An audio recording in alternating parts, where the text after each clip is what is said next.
And Adam knew Eve, his wife, and she conceived and bare Cain, and said, I have gotten a man from the Lord. And she again bare his brother Abel, and Abel was a keeper of sheep, but Cain was a tiller of the ground. And in process of time it came to pass that Cain brought of the fruit of the ground an offering unto the Lord. And Abel he also brought of the firstling of his flock, and of the fat thereof. And the Lord had respect unto Abel and his offering, but unto Cain and his offering he had not respect. And Cain was very wroth, and his countenance fell. And the Lord said unto Cain, Why art thou wroth? And why is thy countenance fallen? If thou doest well, shalt thou not be accepted? And if thou dost not well, sin lieth at the door, and unto thee shall be his desire, and thou shalt rule over him. And Cain talked with Abel his brother, and it came to pass when they were in the field, that Cain rose up against Abel his brother, and slew him. And the Lord said unto Cain, Where is Abel thy brother? And he said, I know not. Am I my brother's keeper?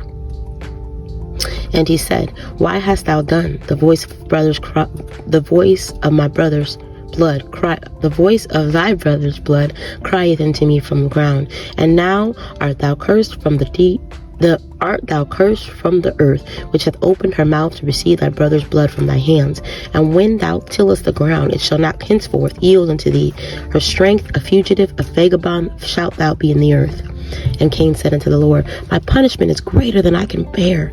Behold, thou hast driven me out this day from the face of the earth, and from thy face shall I be hid, and I shall be a fugitive and vagabond in the earth. And it shall come to pass that everyone that findeth me shall slay me. And the Lord said unto him, Therefore, whatsoever slayeth Cain, vengeance shall be taken on him sevenfold. And the Lord set a mark upon Cain, lest any finding him should kill him.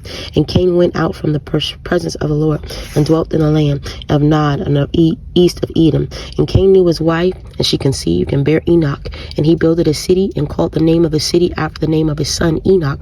And unto Enoch was born Irad, and Irad begat Mehiel, and Mehiel begat Methuselah, and Methuselah begat Lamech. And Lamech took unto him two wives, the name of one of Ada, and the name of the other Zillah. And Ada bare Jabal. He was the father of such as dwells in tents, and of such as have cattle. And his brother named Jabal, he was the father of all such as handle the harp and organ. And Zillah, she also bare Tubal Khan, an instructor of every artificer in brass and iron. And the sister of Jabal, Cain, was Naamah. Lamech said unto his wives, Ada, Zillah, hear my voice, ye wives of Lamech, hearken unto my speech. For I have slain a man to my wounding, and a young man to my hurt. If Cain shall avenge sevenfold, truly Lamech 77-fold. And Adam knew his wife again, and she bare a son, and called his name Seth. For God said, She hath appointed me another seed instead of Abel,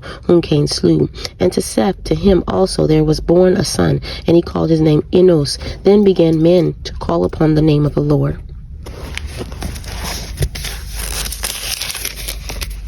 This is the book of generations, and that's actually that's the book of Genesis 4. So now we're going to go to Chronicles 4. Chronicles 4. Where are the Chronicles? Not Chronicles. Was it Chronicles? Yeah, it was First Chronicles, right? Praise the Lord. Praise the Lord. Praise the Lord. Praise the Lord. Okay, let's see here. Continuing on with Chronicles 4. If I can get there.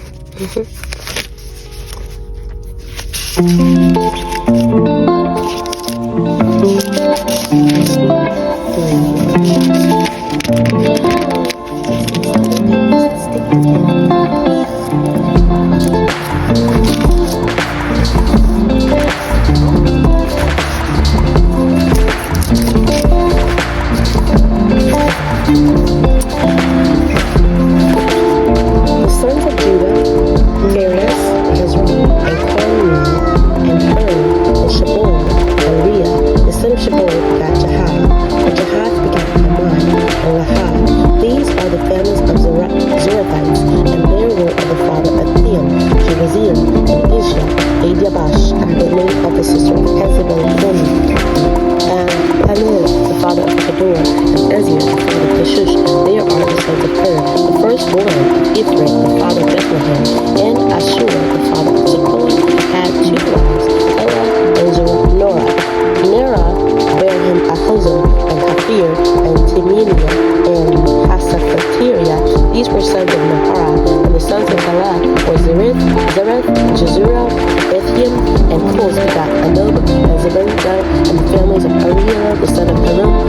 Jabez was more honorable than his brethren, and his mother called his name Jabez, saying, because I bear him with sorrow. And Jabez called on God of Israel, saying, oh, that thou wouldest bless me indeed, and enlarge my coast, and that thine hand might be with me, and that thou wouldest keep me from evil, that it may not grieve me. And God granted him that which he requested. And Shulabah, the brother of Shura, begot Mehir, which is the father of Ishtan. And Ishtan begot Bethrisbah, and Pesia, Tehina, the father of Hushunash. There are men of Rakah, and the sons of Kenaz, Hathiel, and Sariah, and the sons of Athiel, Ahathan, and Menathai begot Ophrah, and Zereth begot Joab, the father of Javali of Kiriathim, for they were craftsmen. And the sons of Caleb, the sons of Jephunah, Erud, Allah, Nam, and the sons of Allah, even Kenaz, and the sons of Javel, Zivilva, Tira, and Azriel.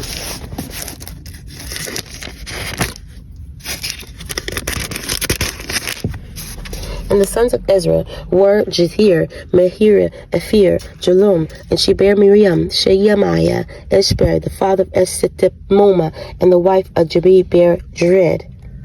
So it looks like it continues on, telling the bloodline of this family.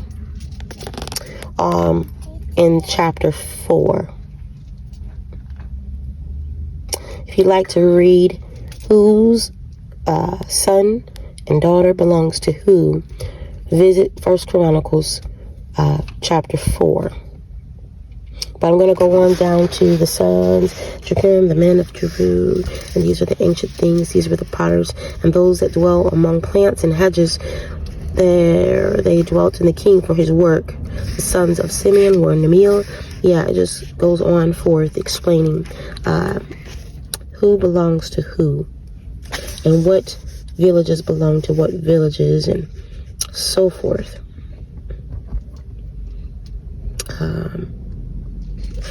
We're going to go to chapter 438. These mentioned by their names were princes and their families, and the houses of their fathers increased greatly. And they went to the entrance of Gedor, and even unto the east side of the valley, to seek pasture for their flocks. Right? And they found fat pasture and good, and the land was wide and quiet and peaceable, for they of Ham had dwelt there of old. And these written by the name came in the days of Hezekiah the king of Judah, and smote their tents and the habitations that were found there, and destroyed them utterly unto his day, and dwelt in their rooms, because there was pasture there for their flock.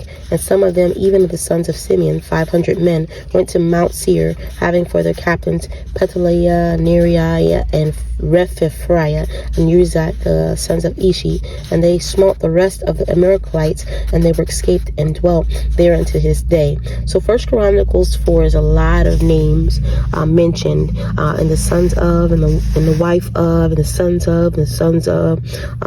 It's good to revisit 1 Chronicles 4 on your own time. We're going to go to Esther 4 next, because that is the next book in line that we were studying. So we are on the path of studying Genesis, Chronicles, and Esther, and so far we are on chapters 4 of all these books that's mentioned. So yes, Esther 4 reads, when Mordecai perceived all that was done, Mordecai rent his clothes and put on sackcloth with ashes, and went out into the midst of the city, and cried with a loud and a bitter cry, and came even before the king's gate. For none might enter into the king's gate clothed with sackcloth. And in every province the whithersoever the king's commandment and his decree came, there was a great mourning, and among the Jews, and fasting, and weeping, and wailing, and many lay in the sackcloth and ashes. So Esther's maids and her chamberlains came and told it to her. Then was the queen exceedingly grieved, and she sent raiment to clothe Mordecai, and to take away his sackcloth from him, but he received it not. Then called Esther for Hattach, one of the king's chamberlains, whom he had appointed to attend upon her, and give him a commandment to Mordecai to know that it was, and why it was. So Hattach went forth to Mordecai into the street of the city, which was before the king's gate. And Mordecai told him of all that had happened unto him, and of the and of the sum of the money that Haman had promised to pay the king's treasuries for the Jews to destroy them. Also, he gave him the copy of the writing of the decree that was given at Shushan to destroy them, to shew unto Esther, and to declare it unto her, and to her, right? And to charge her that she should go into the king to make supplication unto him, and to make request before him for her people. And Hattach came and told Esther the words of Mordecai. Again, Esther spake unto Hattach, and gave him commandment unto Mordecai. All the king's servants and the people of the king's provinces do know that whatsoever, whether the man or woman, shall come unto the king into the inner court, who is not called, there is one law of his to put him to death, except such to whom the king shall hold out the gold and silver, and he may live. But I have not been called to come in into the king these 30 days. And they said to Mordecai Esther's words. Then Mordecai commanded to answer Esther, think not with thyself that thou shalt escape in the king's house more than all the Jews. For if thou altogether holdest thy peace at this time, then shall their enlargement and deliverance arise to the Jews from another place. But thou and thy father's house shall be destroyed. And whom knoweth whether thou art come to the kingdom for such a time as this? Then Esther bade them return Mordecai this answer: Go gather together all the Jews they are present in Shushan, and fast ye for me, and neither eat nor drink these days, night or day. I also and my maidens will fast likewise, and so will I go in unto the king, which is not according to the law, and I perish. So Mordecai went this way, and did according to all that Esther had commanded him. This is Genesis, Chronicles, and Esther chapter 4. I appreciate your patience with my children in the background. God bless you all, and we'll speak soon.